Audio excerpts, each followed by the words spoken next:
And I guess that makes us recording. Jesus, it always takes so long for me to freaking set this stupid thing up. Because I'm always listening to my headphones and I can't just hit record because I want to hear the music in the recording, but when I have my headphones in, it'll record through the mic, so I don't think it'll record the music. It'll only record me talking over the music to myself while I listen to the music. Anyway, here is some music.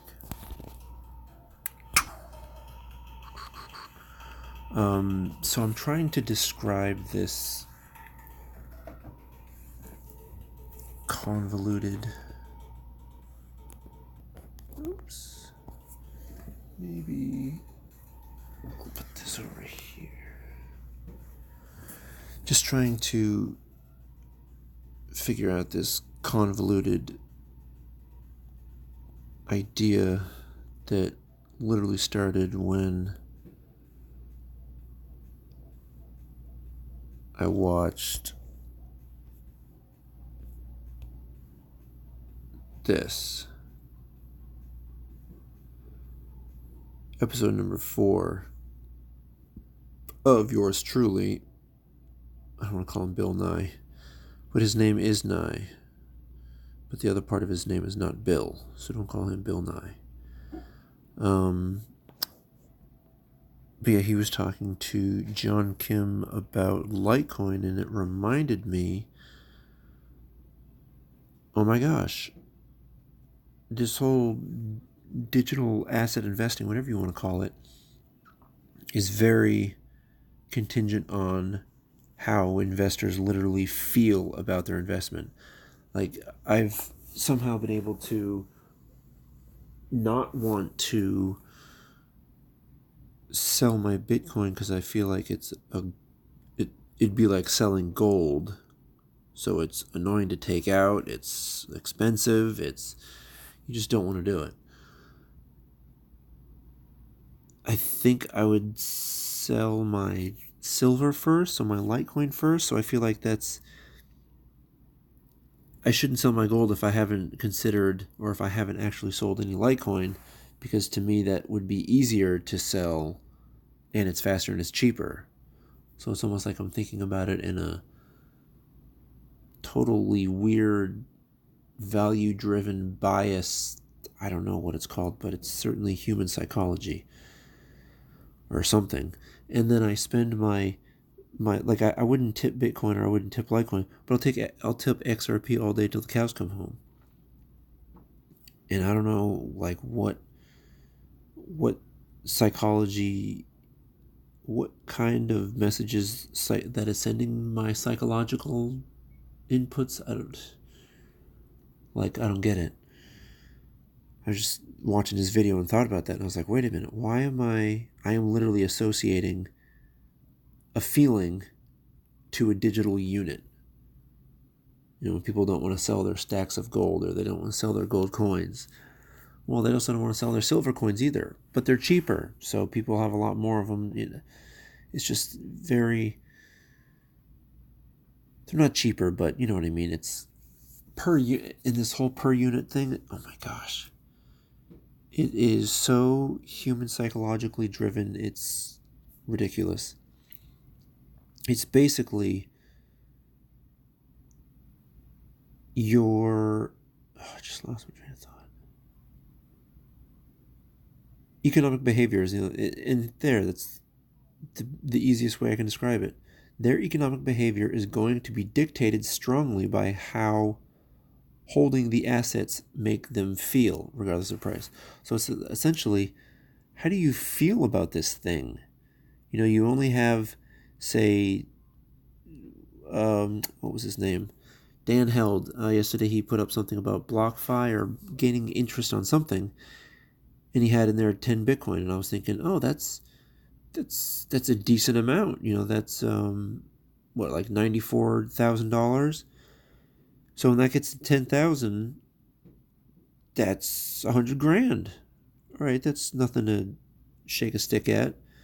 When those get to $100,000, what? I guess that means then you have $1 million. Is that going to happen anytime soon? First, we got to get the 10 grand first. But I totally understand how the mind frame, like I even looked at that 10 amount and was like, oh yeah, that looks like, good savings to have, or that looks, good digital gold. 10.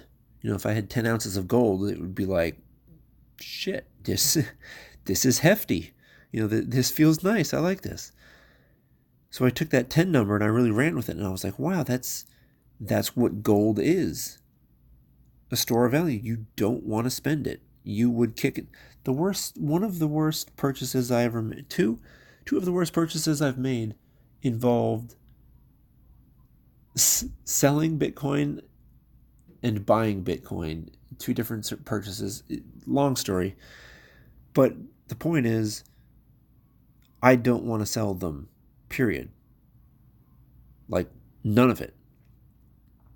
And I feel the same way about my Litecoin. And listening to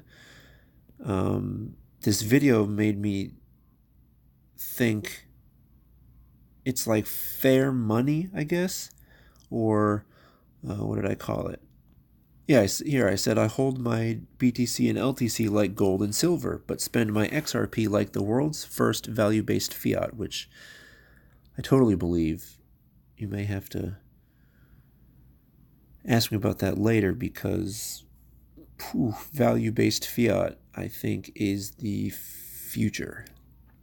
Or at least that's what I'm going to call it. So again, thinking all of this, this brought me back. Maybe I'll change that. This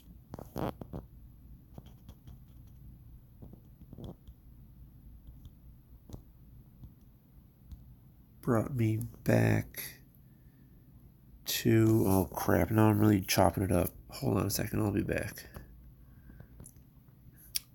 Interesting, so I don't know if I fixed it or if I totally am now saying something entirely different than what I was originally planning. But you know what, I'm going to roll with it. This doesn't look bad. This brought me back to when I went, this brought me back to when I first started searching for the best money available.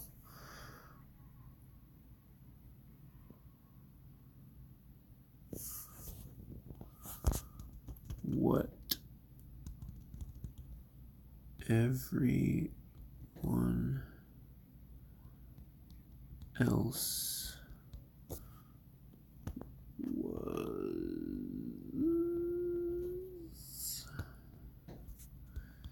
using just wasn't fair. My original investment thesis was to buy gold and silver so I could stick it to the man. Yeah, and that was like screw you.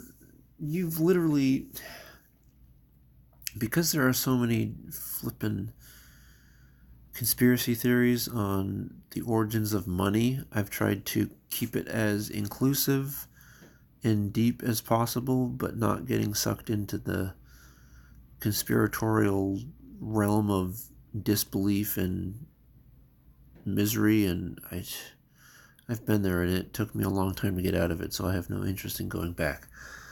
That's a story for another night. Anyway, the whole thing was to stick it to the man. Yeah, what I felt was true, and I'm always willing to bet on it. So what I believed then, I still believe now, and have increased my bets on it. And all of this is reminding me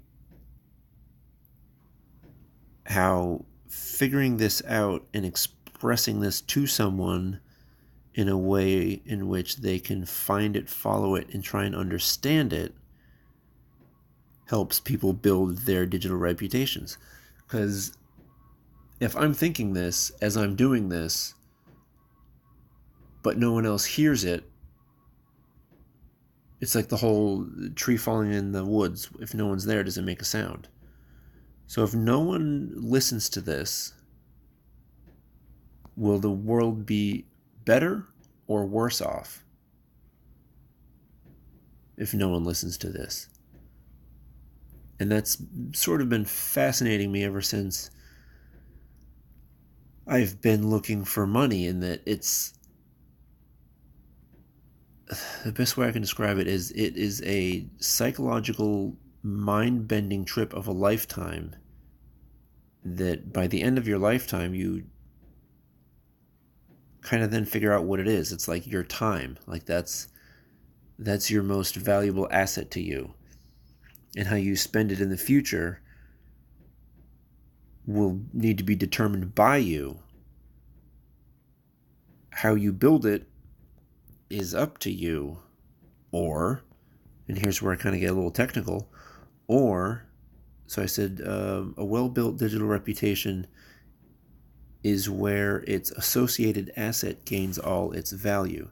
So basically, the asset associated with my ledger, whether it was dictated wholeheartedly and solely by me, or those delegated, and I'll get into that in a minute, but the asset's value is gained from what is written on it supporting me. And since I am deciding what's being written, it's me that the value is a representation of 100%. However, the asset's value can only come from its author or percentages of those delegated. So a person could say, hey, 10% of the rest of my time, my 10% of the remaining life I have, I want to dedicate to XYZ cause. And you literally, say, all right, here's the terms, here's the contract. I vow to do XYZ for the next how many ever years, or whatever it is. You write a contract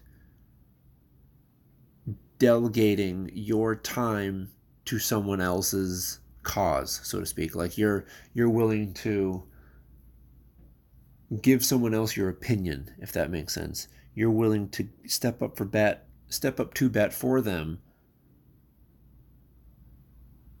even if you know that when they step up to bat for you, they strike out every time.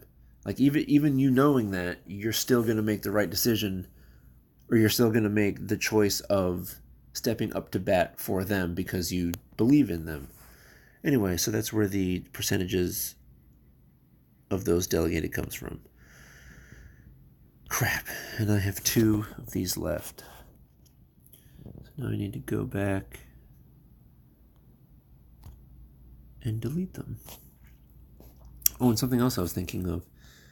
I see future advertisements being done in such a way, and this is like 20 years down the road, but either people mentioning products that they have, or, instead of someone saying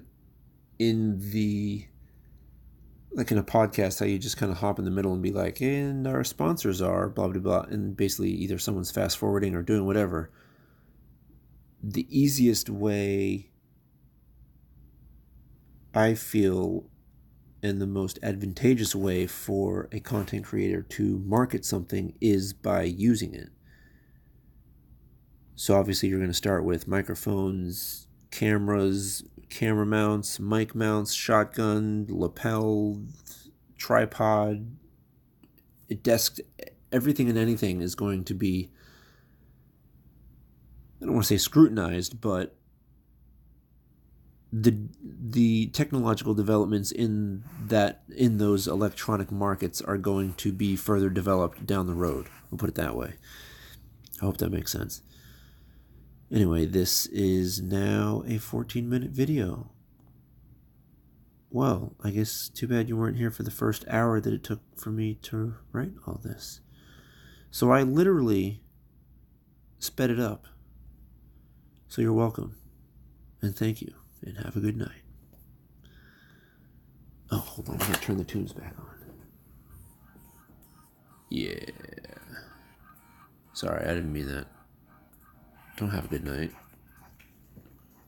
We're going right back to Twitter. Here we go. Peace.